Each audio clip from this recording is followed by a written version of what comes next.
Әмирхан Еники. Ялгызлык. Шушы елның февраль айында мин Казаннан ерак түгел Бөрөле совхозына барып чыккан идем. Бу зур һәм бай бер хуҗалык, биредә нәселлек кроликлар һәм кара төлке, кеш, шәшке кебек кыйммәтле җәнлекләр үрчетеләләр. Совхозга минем беренче генә килүем түгел. Моннан 5-6 ел элек килеп, мин биредә берникадәр вакыт торып киткән идем инде. Шуңа күрә совхоз үзе дә, аның кешеләре дә миңа бераз таныш иде. Директорның иркен бүлмәсендә совхоз хәлләре турында сөйләшеп утырган чакта, мин шул танышлардан берсен искә төшереп сорадым. Әйтегез әле, Николай Михайлович, сезнең хатын-кызлардан бер белгечегез бар иде. Исеме, ялгышмасам, Тамара. Ничек кенә үзе? Тамара Сергеевнамы? Әйе, Тамара Сергеевна. Бармы ул ханым? Эшлиме хәзердә? Ә сез аны беләсезмени? Диде директор минем соравыма каршы. Элек килүемдә ул миңа үзенең төлкеләрен күрсәтеп йөргән иде. Сезнең кара төлкеләр фермасында баш зоотехник иде шикелле ул. Дөресме? Дөрес, шулай. Ләкин хәзер юк ул бездә. Китте бездән. Күптән китте инде. Николай Михайлович моны ничектер эчке бер кызгану белән әйткән кебек булды. Һәм мин моңа билгеле игътибар итмичә калмадым. Шунлыктан тагы да кызыксына төшеп сорадым. Ни өчен китте? Нинди сәбәп аркасында? Әгәр сер булмаса, бәлкем. Юк, сер түгел, диде Николай Михайлович минем сүземне бүлеп. Ләкин аның китүенең сәбәбен бер сүз белән генә әйтеп бирүдә читен. Үзенә күрә бер вакыйга булды ул. Шулаймыни? Алайса, сөйләгез әле. Гафу итегез, булай үтенеп мин сезнең вакытыгызны алмыймдыр ич? Зарар юк. Конторада эш сәгате бетте. Иркенләп сөйләшеп утырырга була хәзер, диде ул көлемсерәп. Чынлап та, кышкы көн сүнеп бара иде инде. Бүлмә эченә сыек караңгылык акыртын гына иңә башлады. Шулай да ут кабызырга иртәрәк иде әле. Николай Михайлович үзе әйткәнчә озаклап сөйләшергә җыенгандай, иркен креслосының артына ята төште, өстәлдә яткан Казбек тартмасыннан үрелеп ашыкмыйча гына папиросын алды. Бу 40-ларга җитеп килгән таза, мәхәббәт кеше моннан 2-3 ел элек кенә шушындагы белгечләрдән күтәрелгән директор иде. Аның белән беренче тапкыр гына очрашып сөйләшүем булса да, ул миңа ошап өлгерде. Фасон тотып маташмый, ягъни директор икәнлеген белдереп тору кайгысыннан азат, һәр вакыт үзенең табигый хәлендә, ләкин табигый хәленә аның бәйсезлек һәм үз-үзенә ышану хас булса кирәк. Һәр кем белән бер төсле, алдына килүченең йөзенә күтәрелеп карарга һәм сүзенә җавап бирергә иренми, кыскасы, чын кеше һәм әйбәт директор булырга тиеш. Менә ул миңа 2 сәгать чамасы вакыт диярлек кеше язмышы турында сөйләде. Белмим, бик мавыктыргыч итеп сөйләдеме, әллә вакыйгасы бик гыйбрәтле идеме? Ләкин мин хикәянең башыннан ахырына кадәр бер тапкыр да аның сүзен бүлмичә тыңлап утырдым. Сез беләсез микән, дип сүзен башлады Николай Михайлович. Тамара Сергеевна безгә 41-нче елның көзендә Ленинград тирәсендәге бер совхоздан үзенең җәнлекләре белән күчеп килгән иде. Бик йончып, бетеренеп килеп җиткән иде ул. Сугыш аларны тиз килеп баса. Хәтта совхозның күп җәнлекләрен иреккә чыгарып җибәрәләр. Тамара Сергеевна соңыннан шул җәнлекләренең таралмыйча совхоз ихатасына кире борылып кайтуларын сөйләгән иде. Бары җәнлекләренең иң тазаларын гына берничә вагонга тиеп, хатын-кыз, бала-чагаларны утыртып, Тамара Сергеевнаны шуларга баш итеп тизрәк ашыктырып озаталар. Тамара Сергеевнаның ире Ленинградта бүленеп кала. Китәр алдыннан алар хәтта күрешә дә алмыйлар. Кыскасы, мәхшәрдән качу була бу. 3 тәүлек юлны тупиктан тупикка күчә 3 атна киләләр. Җәнлекләрнең яртысы ачтан кырыла, үзләре дә ашыгып, кирләнеп бетәләр. Тамара Сергеевна өчен аеруча зур бәхетсезлек тагын шул була, юлда бердән бер кызы чирләп үлә. 3 яшьлек баланың кечкенә мәетен каядыр юл буенда күмеп калдыралар. Әнә шулай килеп җитәләр алар безгә. Ләкин сугыш, үзегез беләсез, кешене ташка әверелдерде. Кешенең бәлкем атна эчендә чәче агаргандыр. Әмма бәгыре аның тирән сызланудан соң эритеп куйган шуен шикелле катып калды. Шуңа күрә үз башыңа төшкән хәсрәт турында сөйләү юк, елау юк, барысы да бик тирән яшерелгән. Тик нидер өзелеп теләү, нәрсәгәдер теш кысып омтылу бар. Ленинградтан килүчеләргә карап, моның шулай икәнлегенә ышанмыйча мөмкин түгел иде. Әмирхан Еники. Ялгызлык.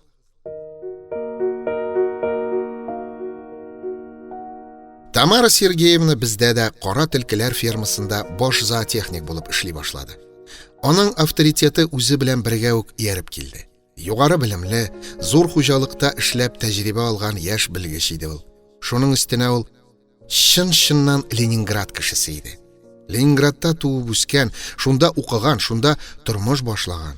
Эз башы да аның бүтәнчәрәк. Йөреш торышы да бүтәнчәрәк. Сөйләшүе, хәтта көлүе дә бүтәнчәрәк. Кыскасы, зур культура мәркәзеннән килгән кеше. Әйтик, безнең ише район халкыннан үзенә генә хас ниндидер бер нәфислек, пөхтәлек һәм әдәплек белән аерылса, бу яшь ханым да күпләрдән шулай аерылып тора иде. Ул чын, яхшы мәгънәдә, ягъни тышкы калыбы белән генә түгел, ичке җаны белән дә интеллигент кеше иде. Мин хәтта әйтер идем, бу интеллигентлык аңардан ничектер менә нәфис бер ис шикелле аңкып тора кебек иде.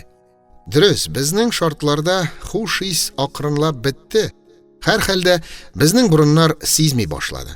Әмма асылда ул барыбер шундый ук культуралы, әдәпле, нечкә җанлы ханым булып калды. Без аның Бөреле совхозында утырып калуына һич ышанмый идек.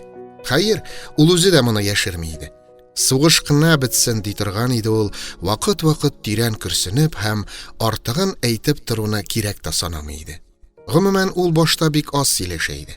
Гүя бөтен уе аның магнитка тартылган компас теле кебек шул туган шәһәренә, анда калган якын кешеләренә төбәлгән иде. Сүзсез йөрәгендә күпме сагыш, күпме борчылу таш булып ятканлыгын аның җитди моңсу кара күзләре үк әйтеп тора иде. Бигрәк тә блокадада калган Ленинградтан бер хәбәр дә килмәү, иренең язмышы билгесез булу аны бик изә иде шикелле. Тик күп айлар үткәч кенә һәм эш дигән шифалы дәрьяга баш аягы белән чумгач кына ул үзенең хәле белән килешкәндәй бераз тынычланган кебек булды. Анда да сүз чыккан саен Ленинградын сагынды, кире шунда кайтып яңадан искечә яшәү турында хыялланды. Өмет. Менә нәрсә кешене яшәтә бит. Ниһаять, көтә торгач, Ленинград блокададан азат ителде. Ахырда сугыш та бетте һәм Тамара Сергеевнаның тормышына тулы ачыклык та керде. Иренең фронтта, әти-әнисенең блокада вакытында һәлак булулары беленде. Бөтен туганнары да кайсы кая таралып беткәннәр икән. Шулай итеп, сугыш Тамара Сергеевнага иң авыр бәхетсезлек, ялгызлык бәхетсезлеген китерде. Иске өметләр сүнде. Инде яңасын кем кабызар? Шулай да без аны үзенең Ленинградына кайтып китәр дип уйладык. Ләкин ул ни өчендер китергә ашыкмады. Туздырылган оясын кайтып күрәсе килмәдеме, яки кинәт туган бушлык аркасында дөньясына кул селтәдеме, белмим. Нәрсәдер, әмма яшь ханым күләгә төсле безнең арада һаман йөри бирде. Сүзе юк, ине юк, кечкенә бүлмәсен белә дә фермасын белә. Калганы гүя аның эше түгел. Биредә шуны әйтергә кирәк. Әле сугыш бетмәс борын ук безнең җәнлек тиреләрен Америка сатып ала башлаган иде. Сугыштан соң затлы мехларга сорау тагы да артты. Ләкин Американың 5 ел мода алыштырырга яраткан хатын-кызларына мехның я ачыграк төслесе, я тыныграк төслесе кирәк була иде. Без билгеле бу таләпкә яраклашырга тиеш идек. Ләкин ничек итеп? Җәнлек бит кулдан эшләнми, үзе кебек җәнлектән туа. Аның төсен бик аз гына үзгәртү дә гаять катлаулы, ничкә эш. Менә шул эшкә Тамара Сергеевна кереште. Бик әһәмиятле нәрсә иде бу безнең өчен.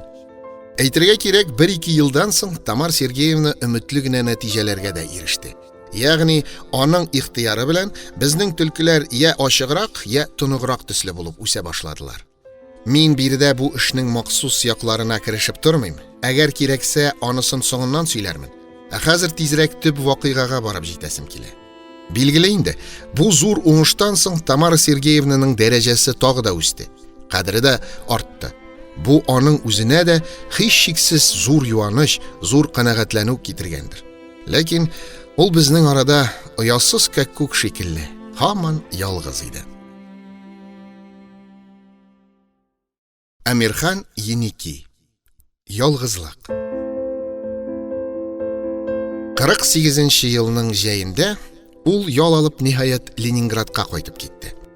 Озатканда барыбыз да моның бөтенләй китүедер. Кире безгә кайтмас инде дип, аңа һәр төрле уңышлар, бәхетләр теләп калдык. Ул үзе дә ачыктан ачык әйтмәсә дә, шундыйрак ният белән кайтып китте шикелле. Озаткан чакта ул дымланган күзләре белән кызганыч елмаеп, безгә "Хушыгыз, дуслар.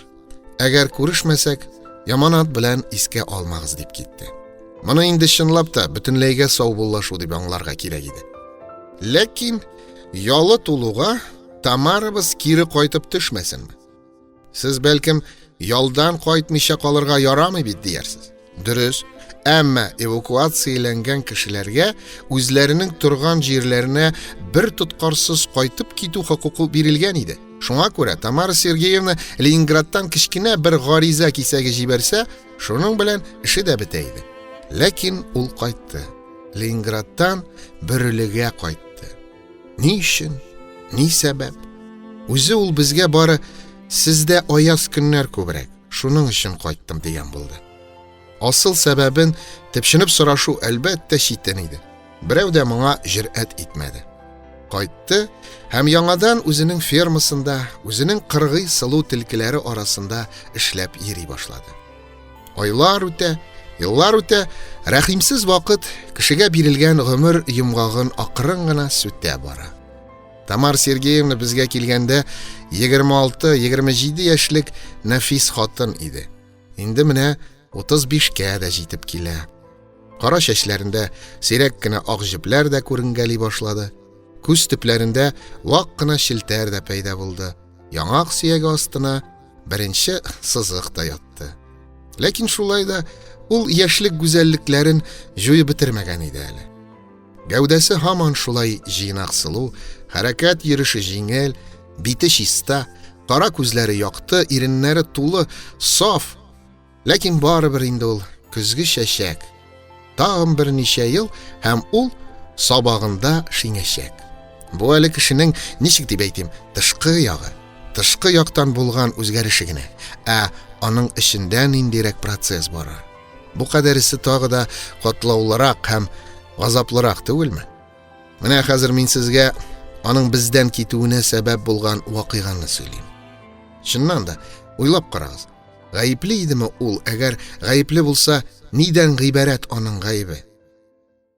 52 елның җәй башында Тамара Сергеевна тота да Петр Котов дигән бер егет белән тора башлый. Кешеләр арасында еш кына була торган бу хәл шулай да күпләрне бик гаҗәпләндерде. Иң элек бу кушылуның алдан бер нинди билгесе булмады. Кинәт көтмәгәндә килеп чыкты ул. Совхоз поселогы кичкенә җир. Биредә кешенең һәр адымы күз алдында.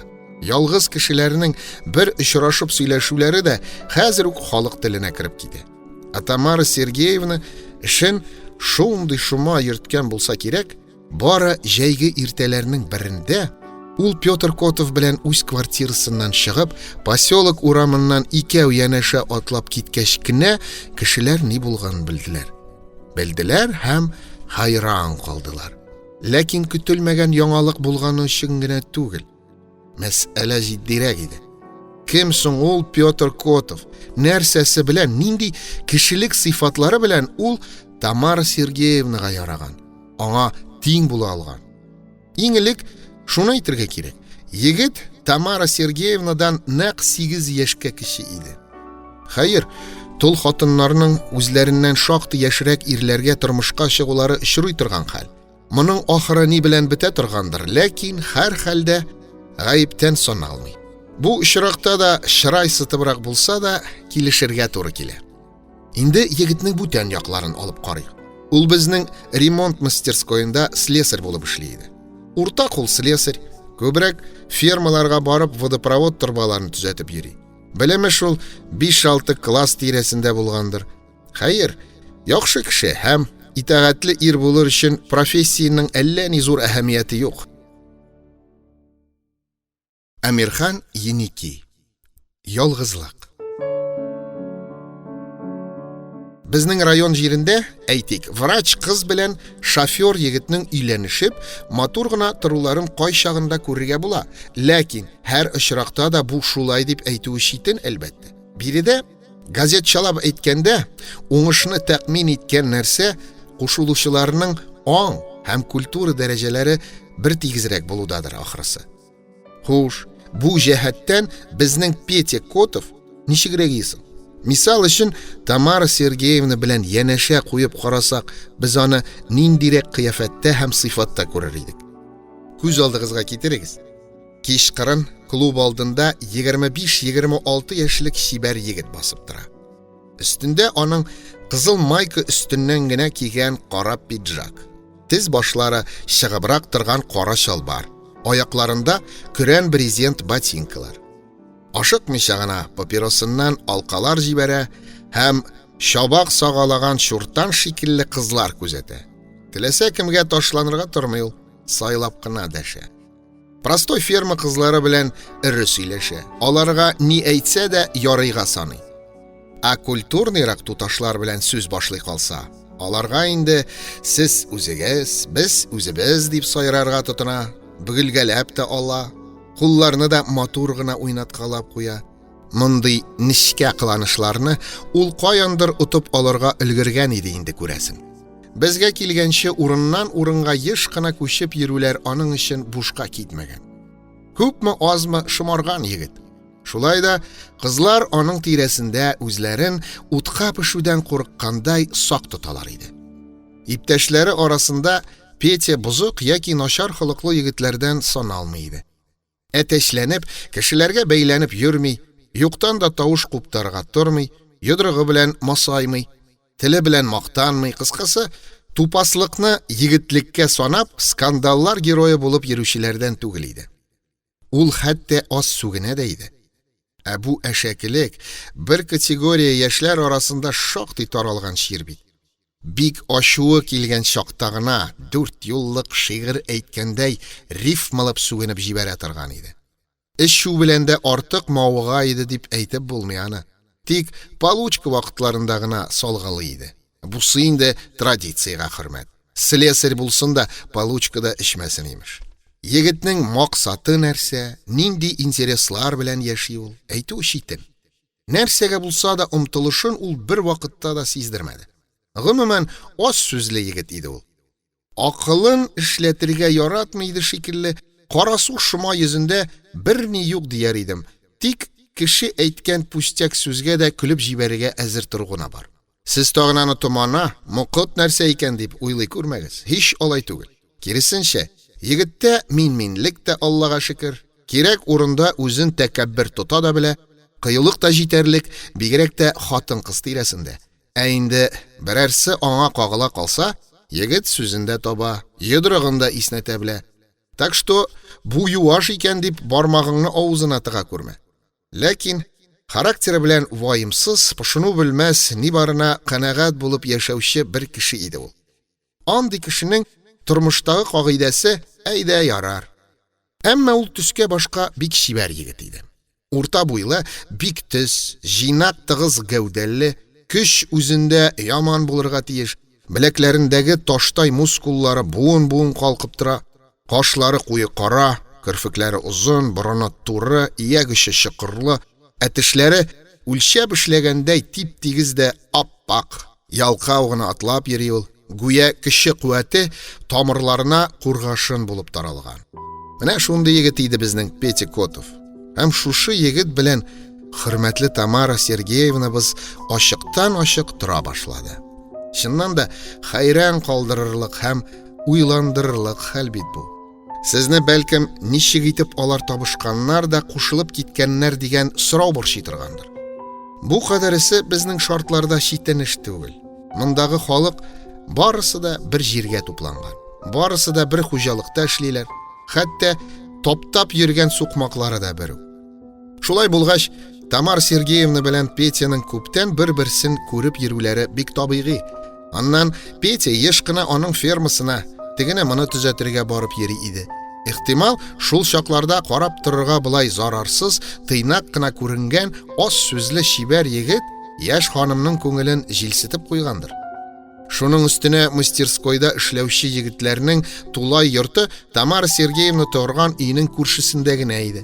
Бу да әлдән-әле бер-берсенең күзенә шагылырга бер сәбәп.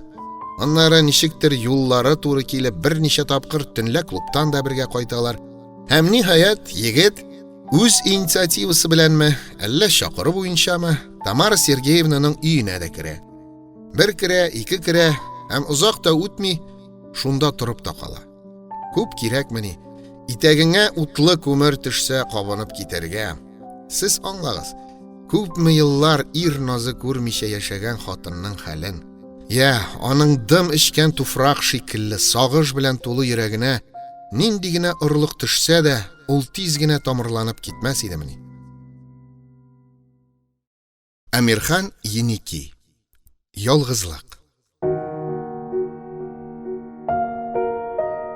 Билгеле, күпләр, айруча хатын-кызлар, Тамара Сергеевнаның бу эшенә бары бер яктан гына карадылар.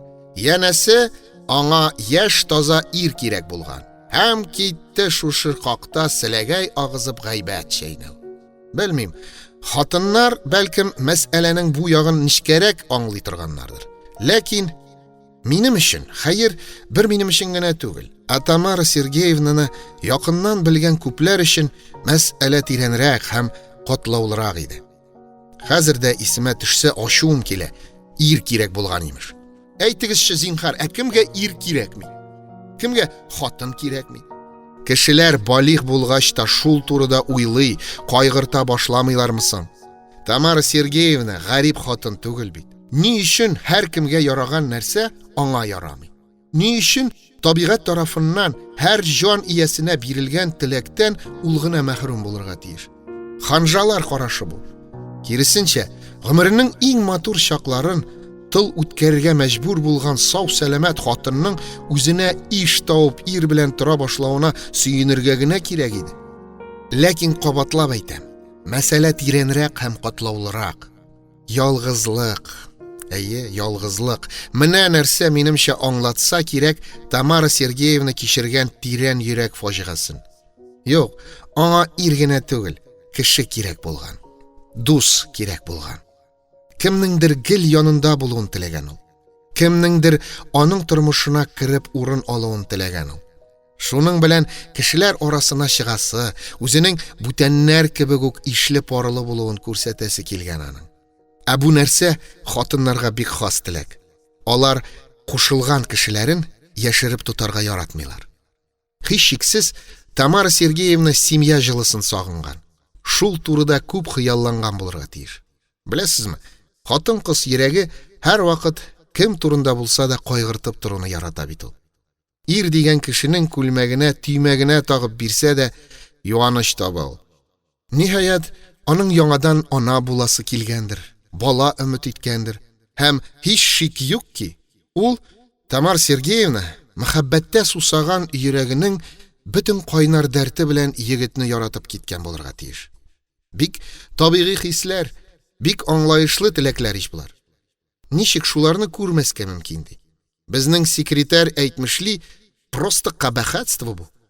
Соң белә идеме Тамара Сергеевна үзе хакында йөргән шул алама гайбәтне? Әлбәттә белгәндер. Хәле шундый аның. Белмичә калуы мөмкин түгел. Ләкин ул аңа һичбер нинди борчылу, уңайсызлану яки кәефсезләнү кебек нәрсә күрсәтмәде.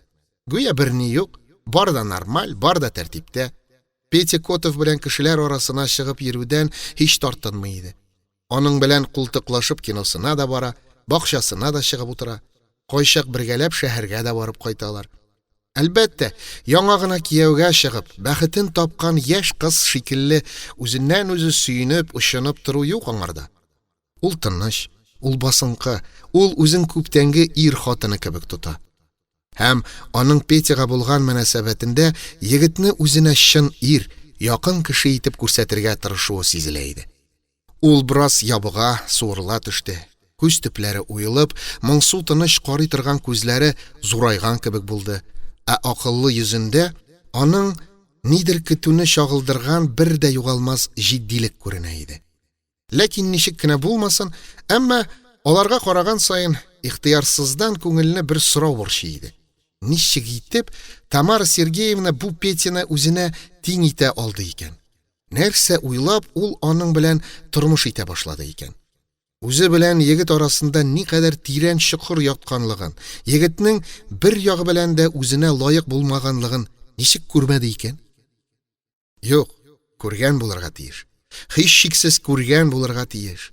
Тамара Сергеевна кебек акыллы, сизгер хатынның кеше танымауына ышанып буламысың? Алайса, эшнең сире ниде? Петя Котов кебек егетләрнең гадәттә кешене бигрәк тә хатын-кызны алдата торган бер сыйфатлары була. Алар, ягъни Петя кебекләр, үзләренең әнә шул ваемсызлыклары, бер катлы простойлыклары белән ничектер кулга ияләшердәй җәнлек кебек күренәләр. Әгәр аларны кулга алып үзеңә буйсындырсаң, алардан менә дигән кеше ясап булачак. Бозылмаган яшь күңел, язылмаган чиста кагаз диләрме әле? Янәсе, бозылмаган яшь күңелгә бары изгелек белән яхшылыкны гына язып барырга була. Бичара хатын үзенең шушы яшерен хыялларына ирешер өчен яраткан Петясын кеше итәр өчен шактый тырышып карады. Хәтта кайбер нәтиҗәләргә дә ирешкән кебек булды. Моңарча общежитиедә кирле урын өстендә аунаган Петябызга мамык куна башлады. Иң элек Тамара Сергеевнаның якын кешесе булып киткәч, аның бер кадәр дәрәҗәсе күтәрелде. Өлкәнрәк абзыйлар, совхоз җитәкчеләре аңа Петр Васильевич дип дәшә торган булдылар. Егет үзе дә ирләнеп, олы сымаграк булып китте. Йөзенә аның төшче елмаю астына яшеренеп кенә "Шаярмагыз минем белән" дигән масаю чыкты. Дөрес, өлкәнрәк кешеләргә ул моны күрсәтмәскә тырыша. Ләкин ничек кенә тырышмасын, бик әйбәт тәрбиягә эләккән песи шикелле үз-үзеннән тук канәгатьләнүне бер кая да куя алмый. Кыяфәт үзе үк кычкырып тора. Егетнең үз башына да бераз культура йыкты. Майка өстеннән күлмәк киеп йөри башлады. Пиджак чалбары үтүкләнгән, чис тартылган булды. Моңарча тузгытып йөрткән чәчләрен дә матур гына итеп тарап куярга өйрәнде. Ашау-эчү ягы да үзгәрмичә калмады. Хәзер инде егетебез төшке ял вакытында мастерской күләгәсендә коры икмәк күшәп утырмый. Ә көндә Тамара Сергеевна биреп җибәргән завтрак, май яккан күмәч, пешкән йомырка, кайнаган сөт белән сыйлана. Булары әле кеше күзенә чагылган кадәрсе генә. Ә яраткан хатын янында ул нинди тәрбия, нинди ихлас кайгырту күрмәгәндер. Әмирхан Еники. Ялгызлык.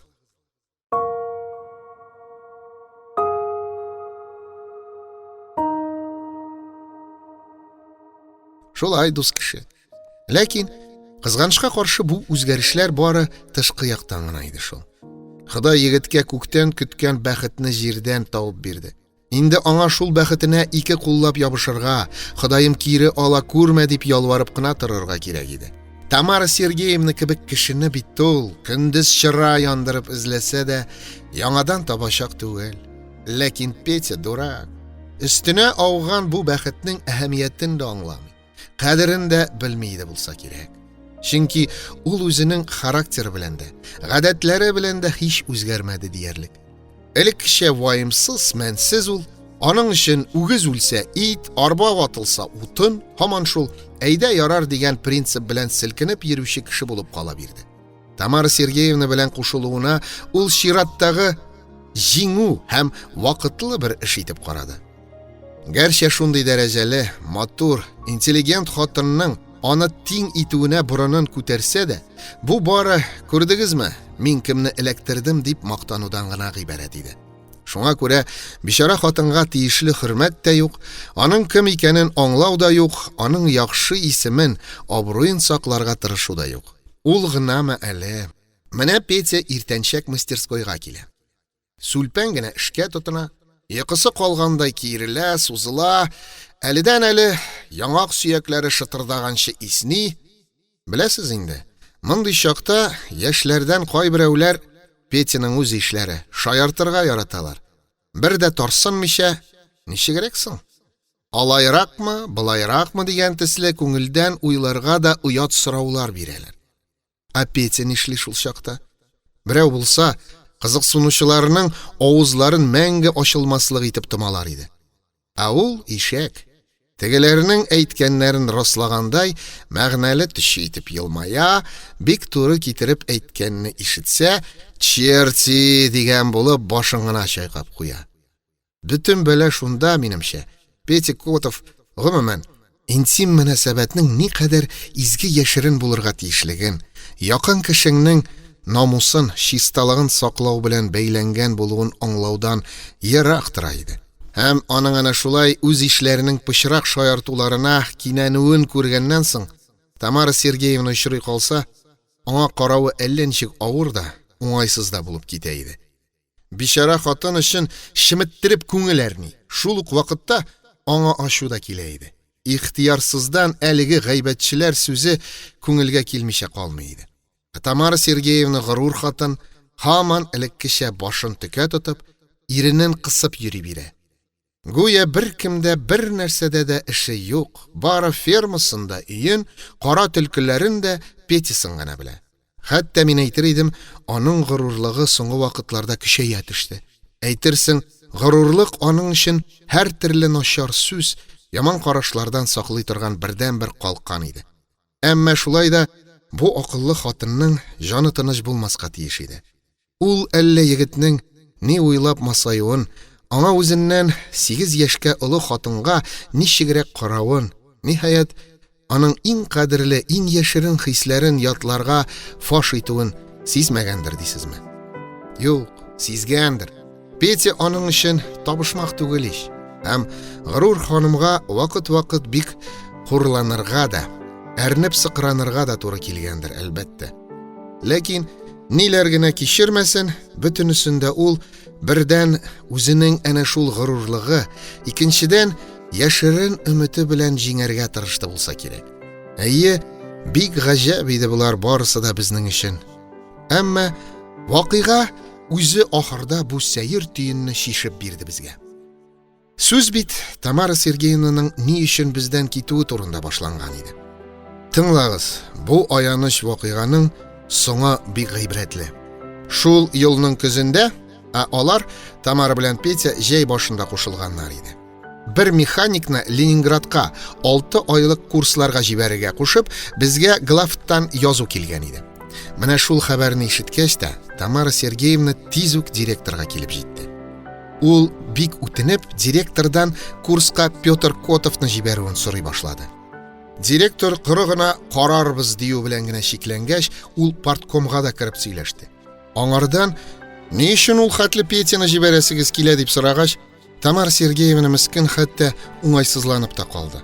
Асыл теләген әйтергә кыймыйча, шунлыктан дулкынланып, ул Петяның яхшы слесарь, әйбәт кеше булуын, тик аңа уку җитмәвен исбат итәргә кереште. Хәер, ни өчен дип сорау урынсыз да иде. Булай да хатынның теләген аңларга мөмкин иде. Әгәр курс бүтән бер шәһәрдә булса, ул бәлкем бу кадәр ялварып сорамаган да булыр иде. Ләкин Ленинград бит аның туып үскән шәһәре. Ничек ул үзенең Петясын шунда җибәреп, укытып йөртеп кайтарырга теләмәсен ди. Әлбәттә, совхоз җитәкчеләре каршында Петя Котов курска җибәрер өчен бик үк лаеклы кандидатлардан түгел иде. Аңардан куда шәбрәк егетләр бар иде. Ләкин Тамара Сергеевнага хөрмәт йөзеннән аның телдән әйтә алмаган изге теләген аңлап дигәндәй, Котовны курска җибәрергә булдылар. Әмирхан Еники. Ялгызлык.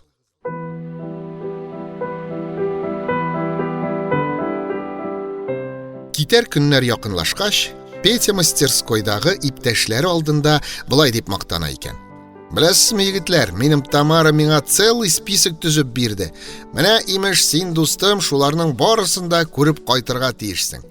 Эрмитаж, Смольный, Петергоф, Зимний, тагын Ленинди дворецлар, Ленинди музейлар барысын да төзгән. Театрларны әйткән дә юк. В общем, Агартырга уйлый мине Тамарочка. Бу юлы егетләр сүзне уенга бормыйлар. Киресенчә, ват шундый хатының булса иде дип сокланалар. Син тиле Тамара Сергеевнаның кадерен белдиләр. Тик арадан берсе генә шаяртып, рестораннарны күрсәткәнме дип сорап куя. Петя, гәрчә шәйханә буфетыннан юнлерәк җирне күрмәгән булса да, эре генә җавап бирә. Аларын мин үзем дә табам. Ниһаять, безнең асыл егетебез яңа пальто, фетр эшләпә киеп, Ленинградка китеп бара. Хәерле юл. Көннәр, атналар узалар, совхозда җәнлекләр үрчиләр, Петя берәүнең дә төшенә кереп борчымый. Бердән-бер борчылып торучы һәм сагынып көтүче мискин Тамара Сергеевна. Башта егеттән кешегә күрсәтмәслек кыска гына кайнар мәхәббәт хатлары килә. Аннан сирәгәя бара, ахырга таба онытылганда бер генә килә башлый. Хатларында мәхәббәт акрынлап сүрелә. Аның каравы акча теләнү көчәя. Тамара Сергеевна билгеле инде, акчасын да җибәреп тора, соңгы көнгәчә озын хатларында язып тора. Ләкин ул Петя киткәннән бирле ни өчендер гел буйык йөрде. Әлеге нидер буласын көткән киеренке җитдилек аның йөзеннән бер дә китмәде. Гомумән, мин аның Петя белән бәйләнгәч, җәйле бер хәсрәтсез дигәндәй елмайган чагын күрмәдем. Менә бер заман Петя Котовның кайтыр көннәре дә килеп җитте. Һәм шул чакта бөтен совхоз халкын таңга калдырган гадәттән тыш вакыйга булды. Язгы төннәрнең берендә Тамара Сергеевна совхоздан югала. Бу ни хәл бу? Икенче көнне Тамара Сергеевнаның күршесендә торучы хатын совхоз директорына бер конверт китереп тапшыра. Конверттан записка һәм бер кечкенә хат чыга. Записка Тамара Сергеевнадан булып, анда түбәндәге сүзләр язылган. Хөрмәтле Иван Петрович, мин совхозны ташлап китәргә мәҗбүрмен. Сәбәбен шушы записка белән бергә салган хаттан аңларсыз. Әлбәттә, минем булай качып китүем ярый торган эш түгел. Мин моны беләм, ләкин аңлагыз, бүтән чарам юк минем. Әгәр бер генә көнгә калсам да, сез барыгыз да мине юатып, үгетләп, кыстап биредә калырга, шулай итеп, хурлыгым белән килешергә мәҗбүр итәр идегез. Мин моны булдыра алмыйм. Берничә көннән ул кайтырга тиеш. Шуңа күрә артык бер көндә тормыйча китергә булдым. Аңлагыз мине, кичерегез. Мине эзләмәгез, яңа җиргә урнашкач, үзем хәбәр итәрмен. Хушыгыз, тирән хөрмәт белән, Т.С. И кечкенә хат Петя Котовтан. Ул менә нәрсә яза. Исәнме, Тамара? Син мине бик көтәсеңдер инде, сагынгансыңдыр инде бик. Конечно, аңлыйм мин моны. Үземнең дә теге, понимаешь, бик күрәсем килә.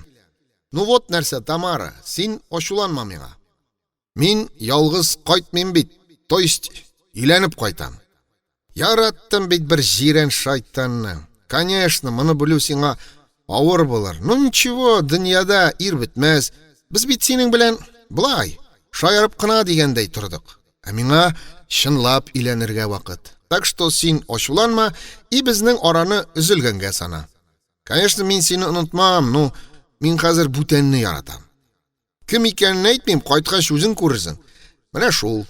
Барысы өчен дә рәхмәт. Минем сиңа шактый бирәчәгем бар шикелле. Анысын акрынлап түләрмен. Да, тагын сиңа шуны әйтеп куям. Без кайткач караны, миңа бәйләнеп бузит итеп йөрмә, яме? Пока, исән бул. Сиңа бәхет телим, сәлам белән, Петр К. Бузит итмә дигән сүзнең астына Тамара Сергеевна үз кулы белән 3 тапкыр сызып куйган. Я, ничек абзыкаем? Лаш итеп төкердеме, хам күпме яхшылык күрсәткән хатынның нәк бәгыренә. Кашу түгел, беренче чыраган ботакка асылынырсың. Шул кичне без совхозның җитәкчерәк кешеләре директор бүлмәсенә җыелдык. Барыбыз да бик борчылышкан идек, ачулы идек. Ләкин мәйт чыккан өйдәге шикелле сүз таба алмыйча утырдык. Ни әйтәсең? Әлбәттә, эш ташлап качу һич тә ярамый, закон белән дә тыела ул. Әмма бу чиракта беребез дә Тамара Сергеевнаны гаепләргә җөрьәт итә алмадык. Хәтта директор да, шактый кыры һәм кырыс кеше, нинди дә булса чара күрү турында авызын ачмады. Тик ул әледән-әле «Ах, бу хатыннар» дип үрсәләнде. Бер-ике тапкыр авыз эченнән генә сүгенеп тә куйды. Аннан ант иткәндә йодрыгын төйнәп, Петя Котовны кайту белән бер көн тотмыйча совхоздан куарга сүз бирде. Менә шулай китте бездән Тамара Сергеевна. Әйтерсең, төште дә югалды. Шунысы гыйбрәтле тагын. Бу вакыйгадан соң кешеләр ничектер бер уңайсызлану хис иткән кебек булдылар. Әйтерсең, ялгыз хатынның язгы төндә каядыр китеп югалуы аларның каты йоклаулары аркасында гына килеп чыкты. Аннан акрынлап барысы да онытылды. Тик менә сезнең кебек кызыксынып сорашучы очраган чакта гына искә төшереп сөйли торган бер вакыйга булып калды.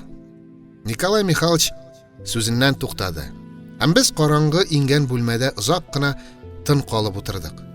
Була шундый вакыйгалар, алар күңелдә күп кенә уйлар тудырсалар да, ни өчендер төпшенеп сорашасы килү теләген кузгатмыйлар. Вакыйга бик ачык булганга күрә генә түгел, акылга зур йөк булып төшкәнгә күрә шулайдыр инде ул. Ләкин бер сорау күңелне һаман тырнап тора. Тамара Сергеевна табылдымы? Кайда ул? Әйе, табылды, диде Николай Михайлович, кулына яңа папирос алып. Без башта аны туган үскән якларына китеп бармадым икән дип уйлаган идек. Ләкин хәбәр ерак Себердән килде. Ул Иркутск өлкәсендәге зур бер җәнлекләр совхозына барып урнаша һәм яңадан зоотехник булып эшли башлый. Яхшы специалист бит ул. Былтыр Ленинградтагы халыкара аукционда аның үстергән төлкеләре югары бәя алдылар. Мин тагын нидер сорамакчы булган идем дә, дәшмәдем. Әйткәнемчә, кеше язмышы турында кайчак эчтән генә уйлану яхшы. Искәндәр Хәйруллин укыды.